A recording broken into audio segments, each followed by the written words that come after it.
to this channel.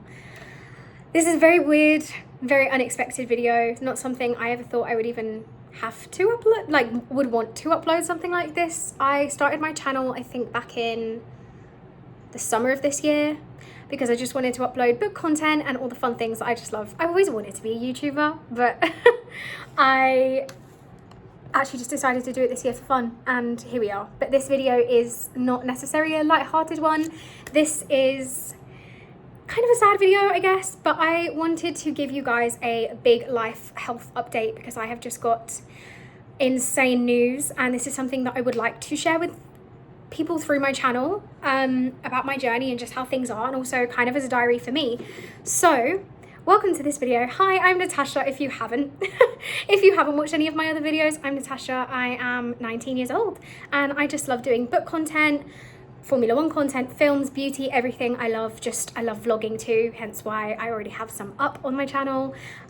So yes, today is a very weird video, but I wanted to give you guys this big update in my life because, like I said, it's something that I want to share, and it's something that it will make sense in my future videos when I post what I get up to reading a week in the hospital, and then people would be confused as to why I was in a hospital because my normal background is just my bedroom at home.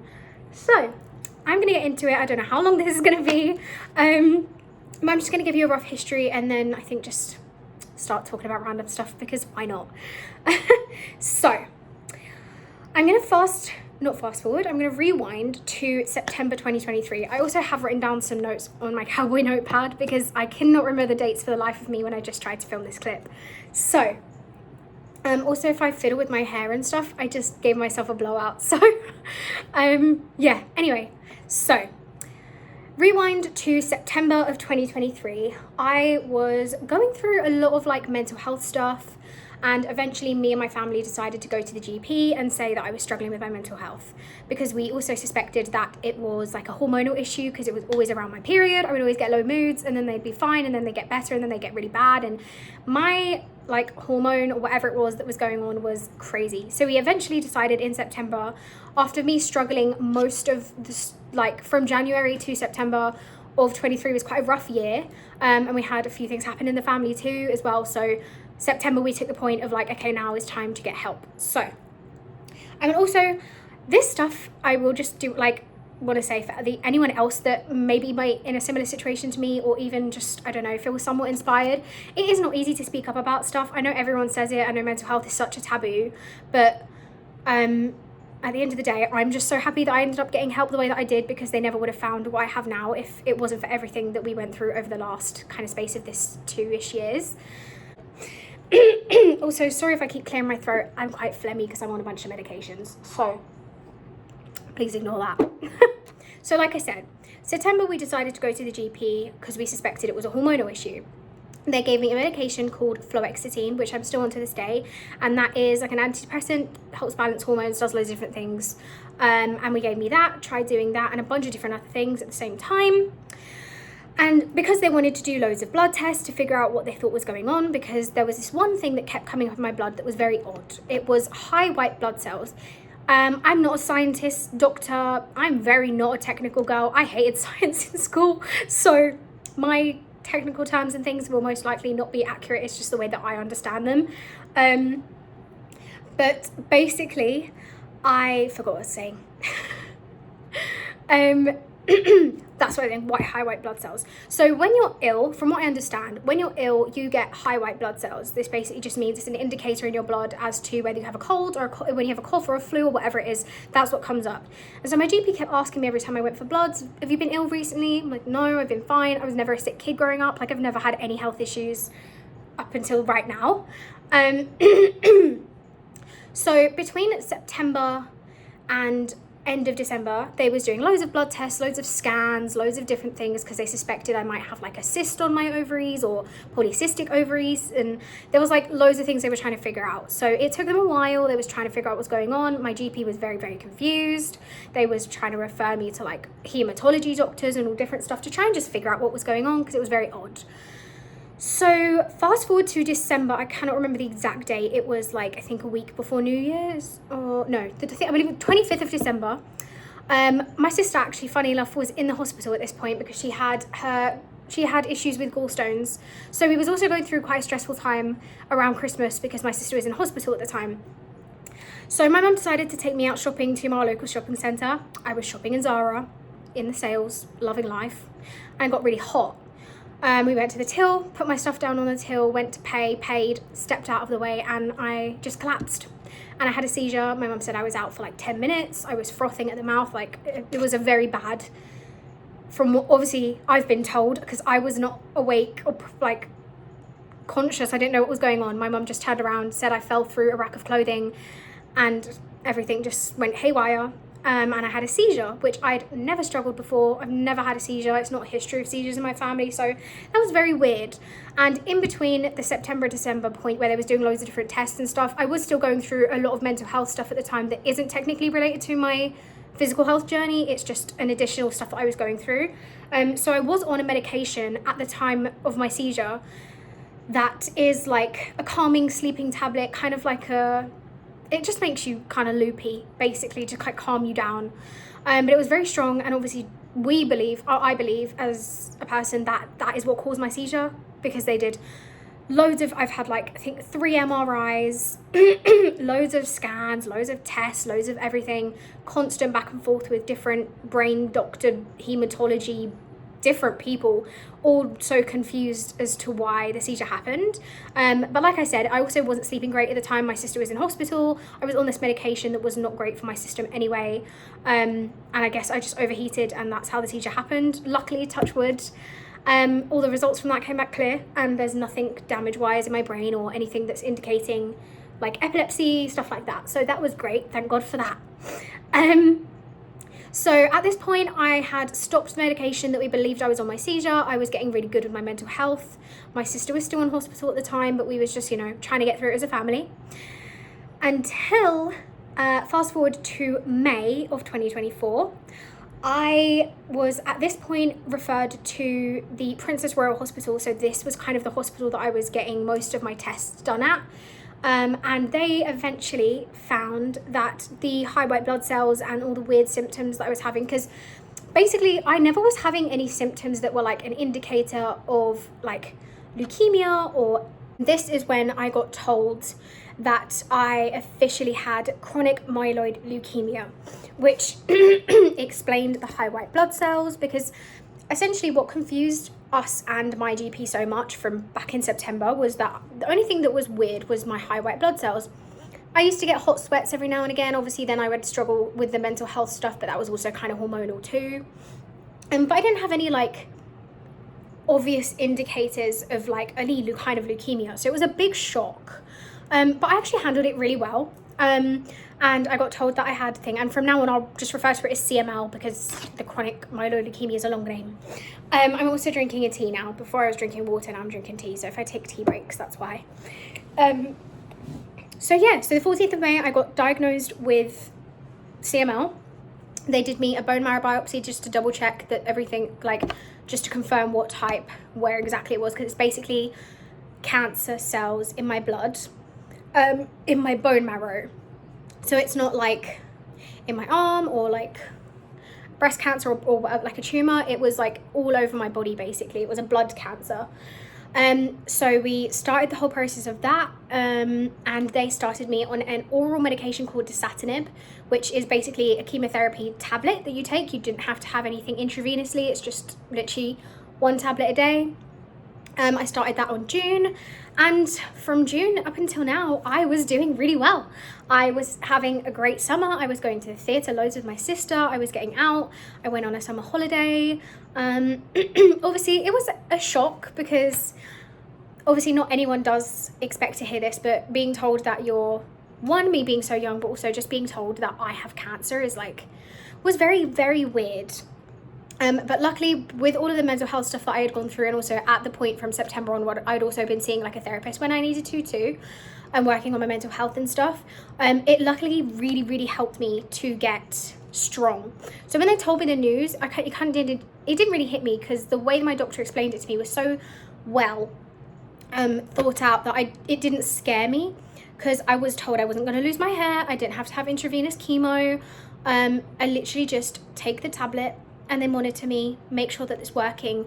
And it's basically, the point of it was to control it. It wasn't necessarily the type of cancer that would completely go into remission and you're free from like, you're free of cancer.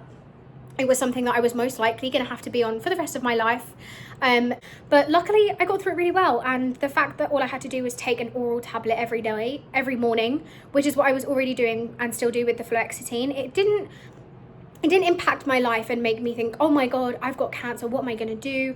Well, I can't do anything. Like, because at this point I wasn't working because I was in between finding jobs and stuff too. And I'd also kind of just finished college as well, because like I said, I'm 19 now, so I did my first full year of beauty college, so I am a trained makeup artist. I didn't get a chance to do my second year because of all the stuff that I was going through, worked instead, and that's when all of this stuff started happening. So just before I got diagnosed with CML, I actually was working at Hollister, but I left within like a week because I just didn't enjoy it. But then I had a great summer. I went on holiday, like I said, I did loads of normal things and I felt just like a normal person. Like, you wouldn't have been able to tell that I had leukemia. Like, there wasn't really any big impacts on my life at all, other than like loads of tiredness and a few symptoms from the medication, but it was nothing drastic. So everything was well up until that point. So I knew I had CML. I've taken it off now because my case is different. Everything was great, as great as it could be in this situation. Sorry, let me just adjust you a little bit. There we go. Everything was great as it could have been in this situation. Went through all my summer, was getting really close now to Christmas. And on the 9th of this month, I did a 12-hour shift because I was, where I'm not working, I was in between working with like an agency on and off working so that I would keep busy. So I worked on I think it was the 8th of this month. Did a really, really long shift. It was like a 12-hour shift. And throughout that day, I kept getting a very dodgy stomach, and it was very weird. And I was like constantly going to the bathroom and also trying to work still. And I was just getting really, really, really, really tired, really weak. I just wanted to sit down. Like, I couldn't be able to do anything because there was a lot of waiting around because that was a training day. So that was very odd, and we thought, okay, fine, I must have some kind of like gastric stomach flu bug thing, because I then the following day threw up the food that I was eating. I wasn't keeping food down. Like, I would just try to eat, I would throw up. I had really, really bad, then I started to develop really bad like stomach cramps. So that was on the Friday that I worked. Kept having pain, threw up Saturday, was sick Sunday, and because obviously I had CML at the time, I have like a helpline that I could contact whenever I have like any symptoms or anything going on, and they will either bring me in for blood tests, or if they want to give me fluids, or they just, give me a check basically. So we did that, but we had to wait until Monday because obviously Sunday they weren't open. So I was getting really bad, my stomach just wasn't getting any better, paracetamol wasn't helping. So on the Monday, during the day, I went in, got given fluids, and I think gave me some like antibiotics and stuff. Went home, tried to eat some food, and my stomach just exploded, like in pain. It would not go away, nothing would help. So we called 111, but they were taking too long, and my mum was very stressed and worried about me, and also so was I, because before I could kind of manage the pain with a hot water bottle, certain positions, and just kind of like rough it. But at that point, after I got back from the hospital, because I also gave me antibiotics that over the weekend to try, those didn't work either. Because also between, like from the very end of summer, so like from September, for about 8 weeks, I also was having this cough for a long time too, which was a bit dodgy, but because it wouldn't go away, which is why they was like giving me antibiotics and different things to try and get rid of that. So there was a few weird signs, and my mum did say she was having a weird gut feeling. Something wasn't right. I didn't suspect anything until I got ill with the stomach pains. So then eventually Monday evening, I went to A&E because nothing was helping, and I have been in hospital ever since. So I was in my local hospital in the cancer ward. They was giving me antibiotics and fluids, trying to just flush and figure out what's going on. And that is when on the, so I believe I went into the hospital, admitted on Monday during the day into A&E, and I was in there until Friday. And then Friday I got transferred to the hospital that I'm at now, which is the Royal Marsden. And so on the 17th of December, they did a bunch of tests and found out that my leukemia is now called acute lymphoblastic leukemia, and the CML has basically progressed and has got bad to the point where I now need lots of treatment. So that's kind of the point of the video that I was wanting to get to, was the ALL diagnosis. But I kind of had to give you the previous history because it didn't make sense for me to just be like, guess what guys, I've got leukemia, and then it not really make any sense because there is kind of a medical history to what has happened. But the main important thing was that I got diagnosed in May with CML, and then it just all of a sudden, they do not know why, they do not know how, they don't know literally anything of why it's happened. It's just developed. I had another bone marrow, 2 more bone marrow biopsies, and that's when the results came through that I was told I now have acute lymphoblastic leukemia. I don't particularly know the difference between that and like other types of the leukemia, along with like, because as far as I'm concerned, there's acute myeloid leukemia and there's acute lymphoblastic. It's just different cells. I don't know the technical terms. I just know that that's what I've been told is exactly what my diagnosis is. So that's where we're at. This was massive shock. It was just like insane. It's not something, even obviously getting CML was like a shock, but even this was even worse because the relief for me when I got told I had CML was that I wasn't going to lose my hair. I didn't have to have intravenous chemo. Like nothing was really invasive. It was just a strong tablet that I took every day to maintain the cells that were in my body that weren't supposed to be there, because basically my cells were working too hard that they were beating up my body instead of trying to help them. So this was a very sad news. And now we have a new cancer plan, treatment plan, and it all kicks off from the 27th of December. So I just want to say, this is obviously a very not a light subject. This isn't something I wanted to put on my channel because obviously I knew I'd had CML all the way from May of this year, and I've uploaded a few videos since then, and I would like avoid mentioning if I had any doctor's appointments just because it's not something I felt like I needed to include on my channel. But obviously now it's kind of avoidable because between now and the end of January I am going to be in this hospital as an inpatient. So I want to upload what I read in a week. I also might, as for myself, like upload, and also people I guess can compare, maybe share notes, or if people are going through the same thing as me, it would be nice to know about people that are out there of today was my first day of chemo, I felt a bit sick from it, and just kind of like document the journey so that I remember stuff that happens, and also just put it out there because it's now going to be a big part of my life, whereas CML was kind of, for me, felt like it was just obviously not a good thing, but it was like just an additional health condition that I had. But now the ALL has like basically overcome my entire life for the foreseeable future. So I'm going to go into the rough plan that they have for me.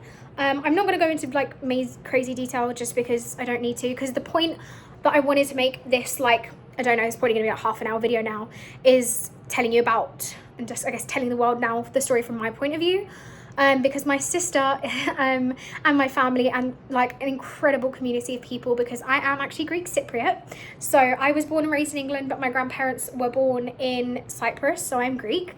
And we have an amazing community, and there has been so many sweet, kind, like just beautiful people that have been sharing my story to get donors, because that is what is going to happen to me eventually. I need a stem cell transplant. And there's been news outlets that have put things up. My sister has a Instagram account, and I think I will link a bunch of different things into the description of this video. So if you do want to sign up for the Anthony Nolan register, that you can be a donor, and there's a different register. There's a bunch of different things, but that's the stuff that my sister deals with. And although I see all the messages and my sister passes on messages from our Instagram account that she has made for me, my sister's the one who runs that, because I kind of don't really want to be involved in that side of things. Because this YouTube channel is, for me, for my journey, just as more my normal daily vlogs, but just they happen to be a little bit different and in a slightly different circumstance, rather than me being at home, that I just happen to be in a hospital and I document my cancer journey. So that's pretty much the point of the video. I will get into my plan roughly in a minute, but I just wanted to say thank you to everyone, because I do believe this video might be shared on my remission. I have the Instagram account, my sister called it Natasha's Mission to Remission. So this video will probably be shared on there, and this is kind of the first, I think, introduction everyone has from me telling my story.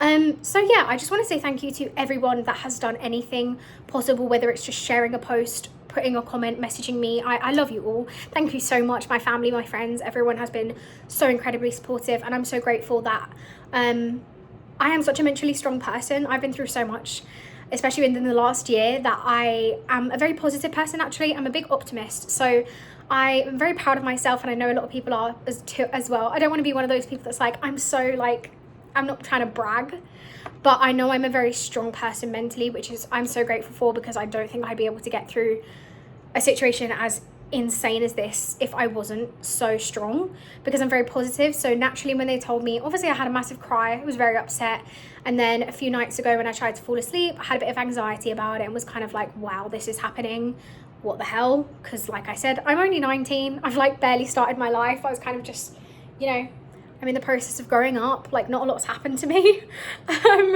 So it's obviously a big thing to happen at my age, but there is nothing I can do about it. And at the end of the day, I am at the best hospital with the best doctors, best nurses. I am in the teenage cancer ward, so I'm being treated incredibly. Everyone is so lovely.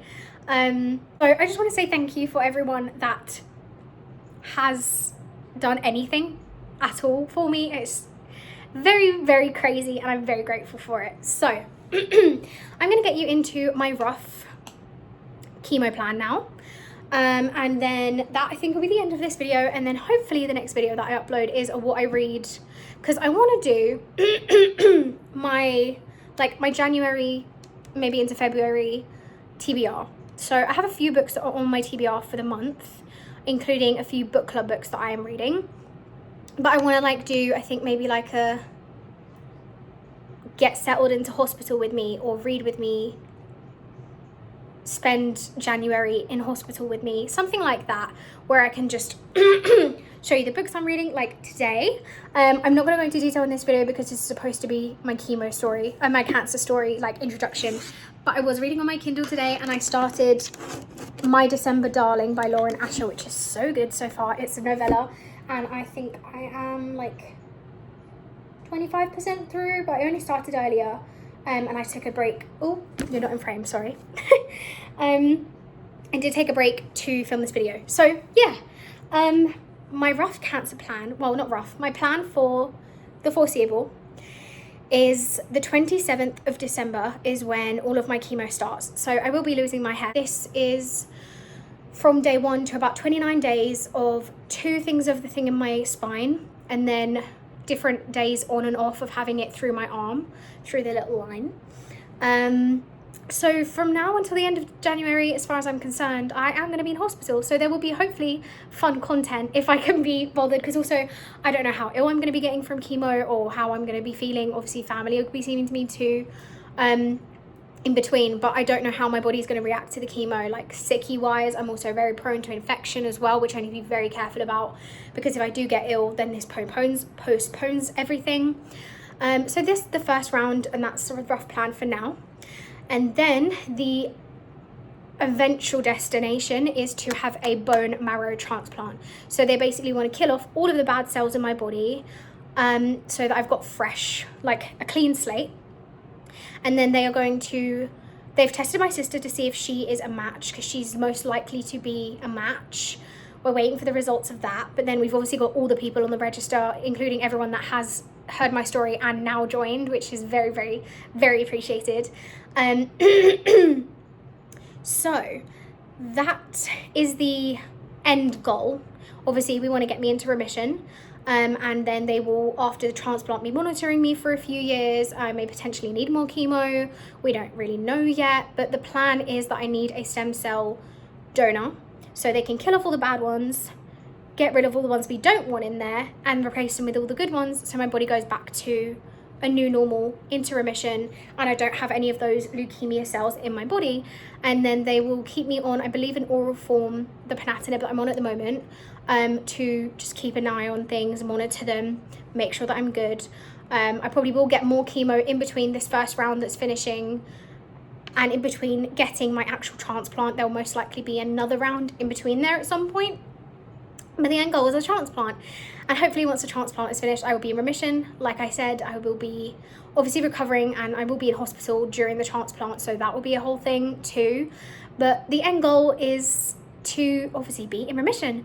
This is a very, very big thing, like I keep saying.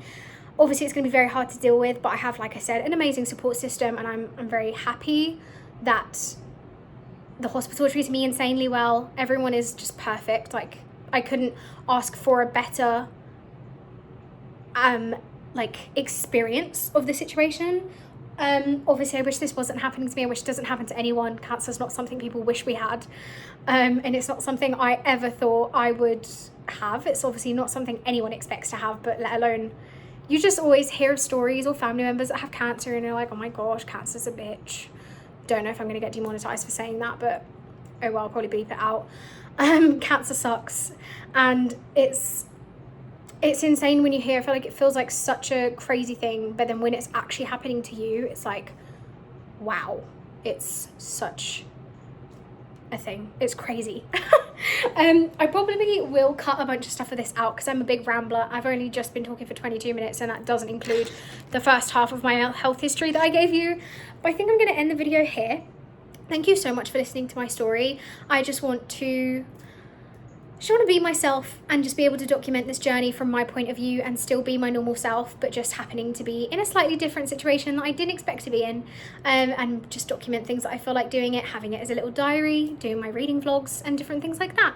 So yeah, like I said, thank you so much for watching. I appreciate every single one of you. I don't know where or how out this video is going to be, but I don't even care if 4 people see it. It's better than none. It's just for me to have the space to share my story and my condition, and hopefully the next few videos will be more fun, not me just sitting down talking to the camera about my ALL. I will be talking about books and different things. So anyway, thank you so much for watching this video. If you have any questions or anything you want to put in the comments, feel free to. I will try and answer them. I most likely will, because I don't have a lot to do. I'm just keeping myself busy with passing time. But I hope you have an amazing Christmas. Thank you to everyone that has supported me in this situation and will continue to support me through my journey. And I will hopefully see you in the next one. Mwah.